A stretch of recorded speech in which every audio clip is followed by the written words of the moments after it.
Muy buenas noches a mis estudiantes del tercero medio A y del tercero medio B del Colegio San Agustín de Concepción. Y les doy la más cordial bienvenida a este segundo video para ustedes, en el cual el objetivo va a estar centrado en aprender de manera bastante sintética, de manera bastante rápida, a analizar los elementos de fondo que están presentes en un texto. Para comenzar, vamos a pensar en que por lo general la literatura, los textos literarios, siempre van a implicar la relación entre lo que se conoce como elementos de forma y elementos de fondo.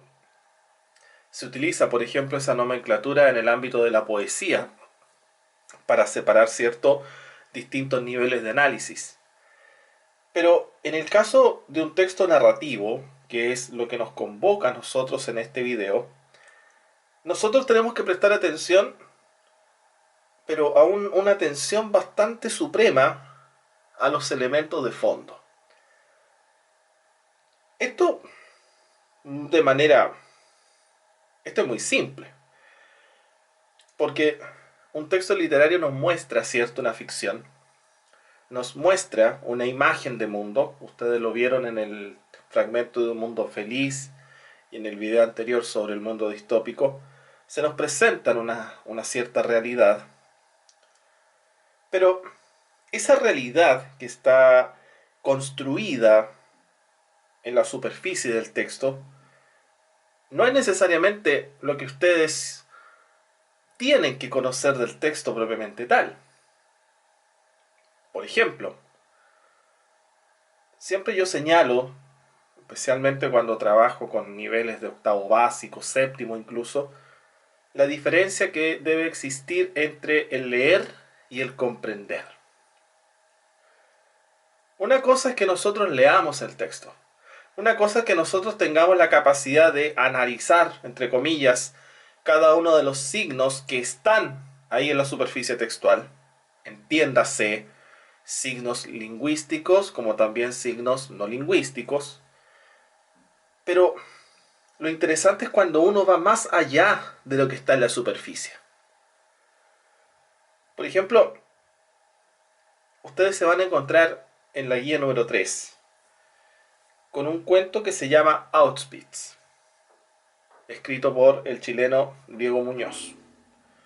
Se van a encontrar con distintos personajes, ¿verdad?, a lo largo de la trama. Van a encontrar ciertos espacios en donde se desarrolla la historia. Se va a articular un espacio psicológico en particular, en algunos momentos de miedo, en otros momentos espacio basado, ¿cierto?, de la lujuria, si ustedes lo quieren llamar de esa manera, descontrol. Van a observar la presencia de un narrador de cierto tipo. En este caso es un omnisciente en el de Auschwitz.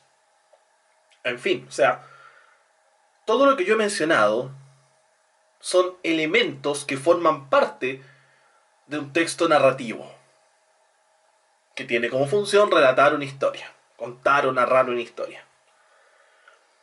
Pero ¿qué hay detrás de cada uno de esos personajes? ¿Qué hay detrás de ese espacio?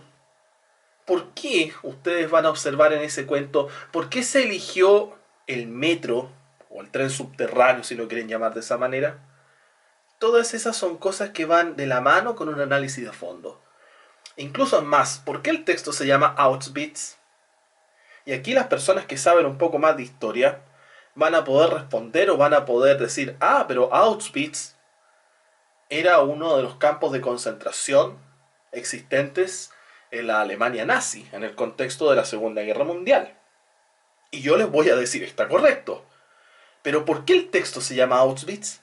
Entonces ahí ustedes tienen que pensar en el contexto en el cual fue escrita la obra. En el caso de Auschwitz, ese cuento lo extraje de una recopilación que se llama Cuentos en Dictadura. Y yo creo que es un cuento chileno. Yo creo que ya con que diga Cuentos en Dictadura, inmediatamente ustedes pueden empezar a articular el periodo histórico, 1973-1990.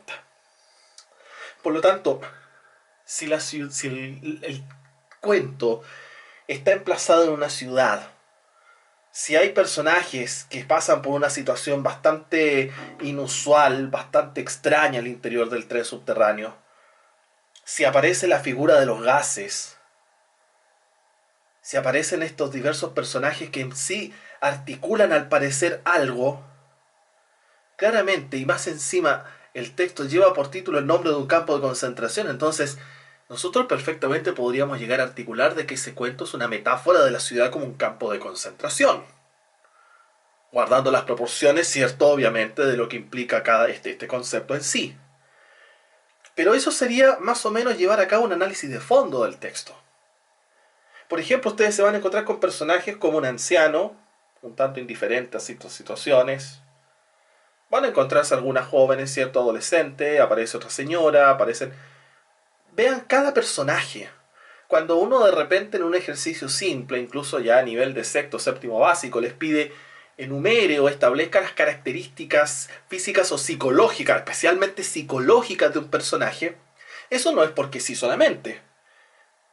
El origen de por qué uno les pregunta eso a ustedes es porque esa característica psicológica del personaje puede ser fundamental para pensar en algo más profundo detrás de él. Por lo tanto, y esto grábenselo muy bien, esto no es que solamente ocurra con ese texto que yo les puse ante ustedes. Les voy a mostrar dos microcuentos, uno extraído de alguna versión de Bio Bio en 100 palabras, cuando se llamaba Concepción en 100 palabras, y otro microcuento que es del escritor colombiano Gabriel García Márquez, para que ustedes vean cómo van operando de una u otra manera los elementos de fondo en un texto. Este es el primero de ellos, ¿cierto? Este es un microcuento que apareció hace algunas versiones del Concepción en 100 palabras. Léase, vuelvo a repetir ahora, Bio Bio en 100 palabras. Y dice así, leo. No sabía que el hospital regional fuera tan grande. Tampoco lo que era andar en silla de ruedas. Esa tarde recorrí sobre un sillón hediondo sus laberínticos pasillos. Cuando llegamos a la oscura pieza, la enfermera se pasó una bata con sellos de harina y murmuró que me acostara. Yo era el más joven y alrededor la muerte rondaba a una treintena de viejos. Afortunadamente las inyecciones hicieron efecto y me dormí rápido, sin siquiera despedirme de una abuelita que me miró tierna, mostrándome su único diente. Cuando desperté, éramos menos y ya nadie sonreía. Alguien podría, en una primera lectura, decir, ah, pero profesor, la abuelita murió. Por supuesto, es lo que uno perfectamente puede inferir. Si ya nadie sonreía y la única persona que sonreía era la abuelita, uno podría imaginar de que este personaje falleció. ¿De acuerdo? Pero fíjense ustedes en algunas claves textuales, en algunas pistas que nos da el texto. Por ejemplo, si dice, esa tarde recorrí sobre un sillón hediondo, ¿qué los puede llevar a pensar ustedes que este personaje diga que el sillón era hediondo? Se habla de una oscura pieza, cuando habla de una bata con sellos de harina. O sea, estamos hablando de un contexto bien particular. En primer lugar, dice hospital regional. Sabemos que esto está emplazado en Concepción, porque ese nombre es típico. Hay otros hospitales regionales, ¿cierto?, en otras localidades, otras ciudades del país, pero sabemos que alude a nuestro hospital regional, que está emplazado ahí en San Martín, esquina Janequeo. Pero, ¿por qué el hospital regional es descrito sobre la base de un sillón hediondo? Se habla de laberínticos pasillos, se habla de oscura pieza, una bata con sellos de harina. Para quienes no saben, por mucho tiempo la harina venía en costales de género y la gente aprovechaba esos costales para hacer ropa. Eso hace mucho tiempo. Estamos hablando de década del 50 del siglo pasado, 1940, 1950 prox. Entonces, si estamos hablando de Chile, estamos hablando de una descripción de esa naturaleza de un hospital que se sabe que es público, administrado por el Estado, Y si nosotros pensamos en el contexto, ¿y qué nos dice el contexto? El contexto nos dice que en Chile existe una crisis hospitalaria. ¿Y qué implica una crisis hospitalaria? Implica, ¿cierto?, de que las condiciones al interior de los hospitales no son de las mejores, a propósito de la situación que estamos viviendo hoy en día. Por lo tanto, si yo les pregunto el propósito del texto, recordando las primeras clases de este año que tuvimos, ¿cierto?, antes de la suspensión de actividades, ¿para qué se escribió este texto? ¿Para qué se escribió este microcuento? ¿Para contarnos por una parte la historia de esta adulto mayor que falleció? ¿O también para hacernos ver la situación al interior de los sistemas hospitalarios públicos en Chile? Y así nosotros podemos empezar a crear una serie de hipótesis sobre los textos. De hecho, si se habla también, si se habla, por ejemplo, en este caso, ¿verdad? En el ámbito de la sociedad, o sea, ¿por qué era una abuelita sonreía y el resto no? Si se dice que había una treintena de viejos. O sea, cuando yo quiero analizar elementos de fondo, yo lo debo hacer haciéndome preguntas y ante todo planteando hipótesis sobre lo que voy leyendo. En otras palabras, me voy convirtiendo en un lector total y absolutamente activo. Eso es comprender el texto. No es memorizar dónde ocurrió, no es memorizar cuántos personajes son, no es entregar las características que tenía la abuelita que está ahí en el texto de manera explícita, no. Comprender elementos de fondo implica realizar hipótesis sobre lo que estamos leyendo. Si hay una treintena de viejos y una abuelita sonríe, ¿por qué ningún viejo sonreirá? ¿Será que les espera la muerte? ¿Será que todos saben su destino?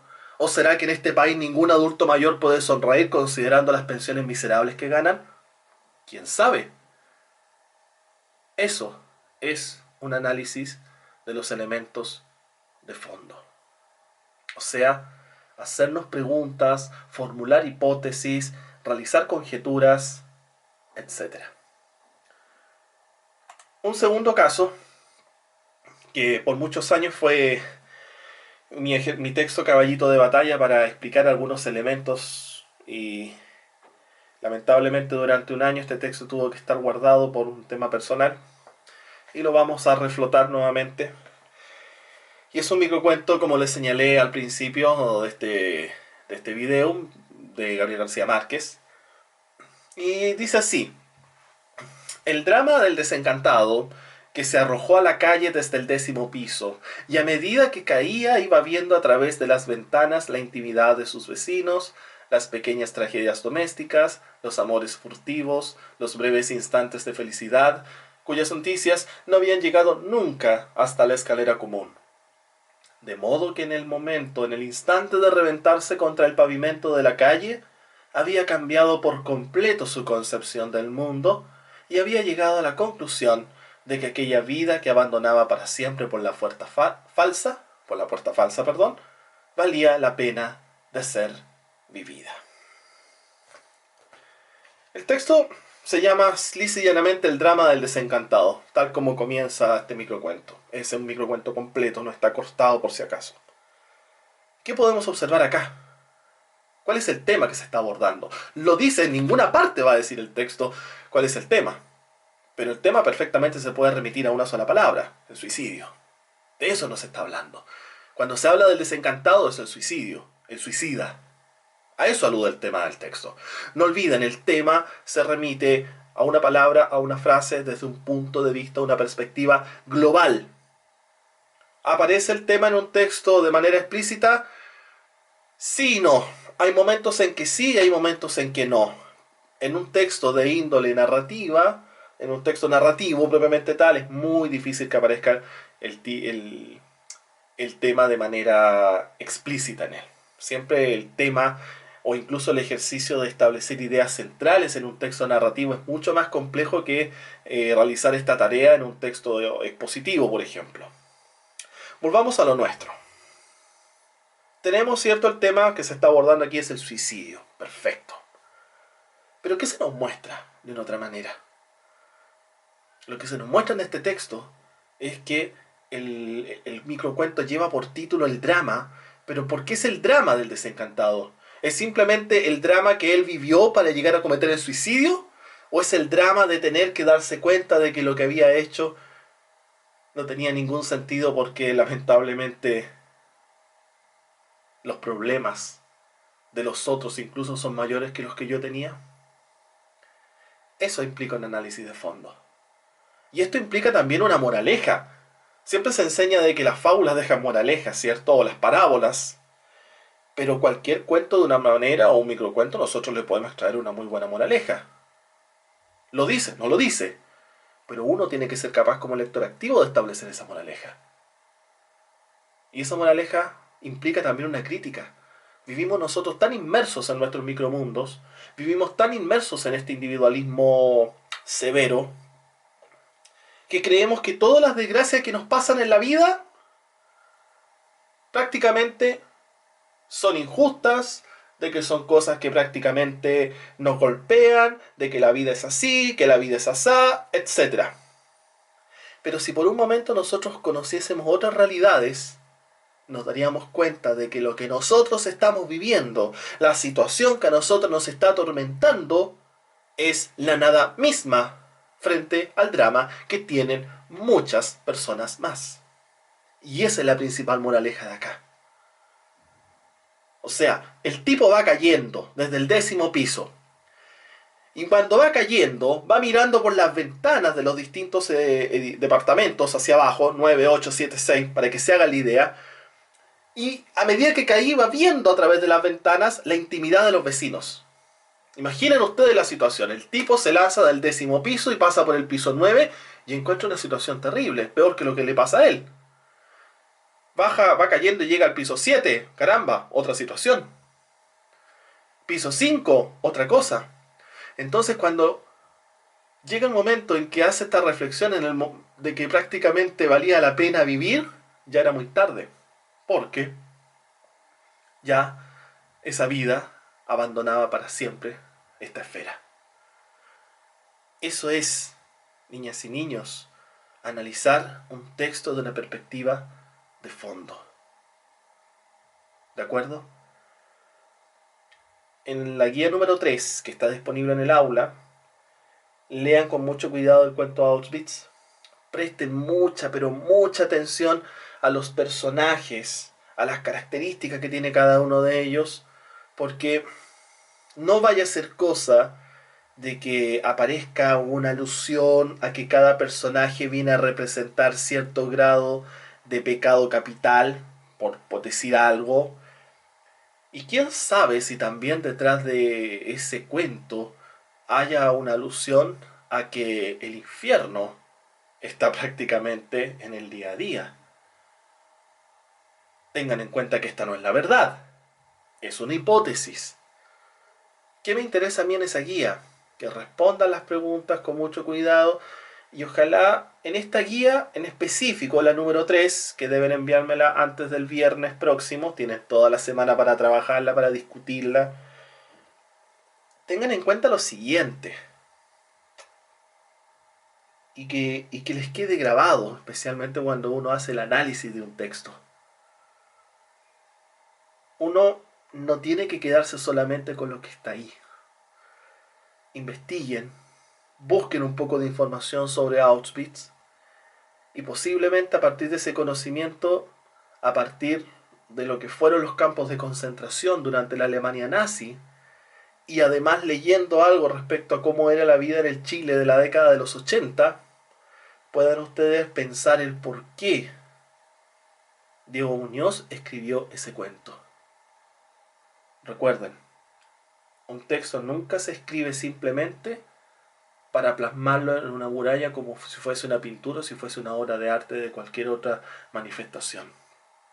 Uno como lector toma el texto y lo debe analizar sobre las líneas, entre las líneas y tras las líneas, como muy bien lo señala Daniel Cassani, un gran teórico español, sobre el cual les hablaré en algunas clases más adelante cuando profundicemos el tema de la lectura crítica.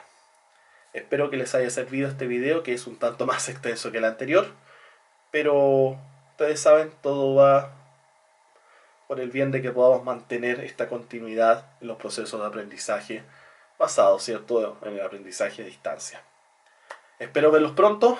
Un saludo a todos y a todas. Hasta la próxima. Adiós.